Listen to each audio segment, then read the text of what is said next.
Hi, and thanks for logging on to the Daily DVAR Halacha. And here's a brand new halacha for you, and it's for Wednesday, 21st day of September, 18th day of Elul. Here we go.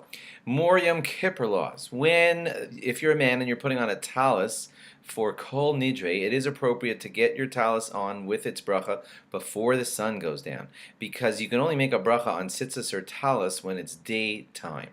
So if you end up getting to Kol Nidre after the sun is already down and you're putting on your talis after Kol Nidre has already begun, you can still put on your talis, but you won't be able to make the bracha because it's nighttime, and we don't make a bracha on tzitzis or talis at nighttime.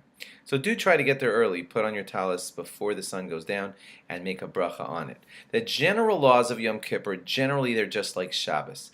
There's muktzah, there's no cooking or anything. So, whenever you're having any kind of doubt, generally, however Shabbos works, that's how Yom Kippur works in general, as far as all of the strictnesses of the laws. But of course, there's the other 5 things that we do on Yom Kippur, which we're going to start discussing now. If a person is sick, and the fasting is going to be a difficulty for him, he must speak to a competent doctor and rabbi before Yom Kippur to get a plan. Maybe between the two, the doctor and the rabbi will tell him, okay, based on your condition, you're going to be allowed to eat on Yom Kippur, but you're not so sick that you need to eat just randomly and as much as you want. So they'll sometimes tell a person, you may eat, but just eat the minimal amount to get by, so it won't even fall in the category of eating since it's so little. Like, in other words, have half a teaspoon of yogurt and then wait 5 minutes and then eat some more 10 minutes later or whatever. If you spread out your eating and you make it very small each time, then each and every bite was not even connected to the next bite, which was 10 minutes later. And if you do it like that, all the eating that you're doing will really officially fall in the category of really eating.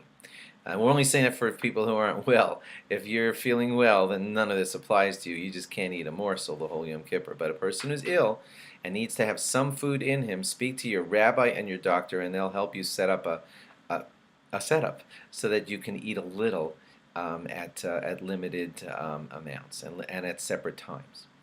If you're so ill that your doctor says you need to eat full meals or whatever, then please discuss that in advance too. And if you'd have to and it's life-threatening, then you'd be allowed to eat. But please discuss that with your competent rabbi and doctor so you can get a good plan. Those of you people who are, let's say, pretty healthy, but for whatever reason there's a pill that you must take every single day, like an antibiotic regimen that you're on, or a blood pressure pill that your doctor says you can't skip, or something like that. So what you could do is swallow that pill, and if you need a tiny amount of liquid to swallow that pill to get it down your throat, don't use water. You're not allowed to do that, but what you could use is something that doesn't act like food and has not really a pleasant taste. And the classic example that rabbis like to suggest is something like Pepto-Bismol, that pink drink that you take a teaspoon of if you're having a stomach ache. Doesn't taste that good, but it could help you wash down a pill. But that too, discuss it with a rabbi, competent rabbi, doctor. They might tell you, oh, just skip your pill, But they'll help you decide what to do about that pill that you take every single day. We also don't wash at all on Yom Kippur.